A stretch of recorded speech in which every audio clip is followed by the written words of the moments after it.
Hi everyone, তো আজকে আমি তোমাদের সাথে একটা খুব সিম্পল কিভাবে তোমরা শর্টে একটা আই লুক করতে পারবে সেটা তোমাদের সাথে শেয়ার করব। কারণ আমাদের হাতে ব্রাইট করতে গেলে বা সাজাতে গেলে খুব একটা বেশি টাইম থাকে না যে আমরা কাট ক্রিজ করবো বা হেলো করব।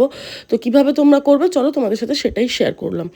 তো সবার প্রথমে একটা ট্রানজিশন কালার নিয়েছি, কালারটা নিয়ে খুব ভালো করে কিন্তু আমি ক্রিজ লাইনে ভালো করে ব্লেন্ড করে দিয়েছিলাম। তারপরে একটা হালকা ডার্ক ব্রাউন কালার নিয়েছিলাম, তো সেটাকে দিয়ে আমি দেখো ক্রিজ লাইনেই খুব আউটার ভিতরে আমি খুব ভালো করে ব্লেন্ড করে দিয়েছি। তারপরে একটু পিঙ্ক কালার নিয়েছিলাম আর সেটাকেও কিন্তু আমি আউটার ভিতে অ্যাপ্লাই করেছিলাম আর খুব ভালো করে ব্লেন্ড করে দিয়েছিলাম। তারপর এখানে ইউজ করেছিলাম একটা শিমার, যেটা একটা পিঙ্ক কালারের শিমার। তো দেখো আমার কিন্তু আই মেকআপটা অলমোস্ট কমপ্লিট। নিচে আমি একটুখানি ডার্ক কালার অ্যাপ্লাই করছি এটা, এবং সেটাকে স্মাচ করছি হালকা কালার দিয়ে, যেটা আমি ট্রানজিশন কালার নিয়েছিলাম। তারপরে আমি আরেকটু দেব দেওয়ার জন্য ইউজ করে নিয়েছিলাম ডার্ক ব্রাউন কালারটা। আর এখানে একটা সিম্পল লাইনার পরিয়ে কিন্তু আজকের আই লুকটা আমি কমপ্লিট করছি। তোমাদের কেমন লাগলো কমেন্ট করে জানিও।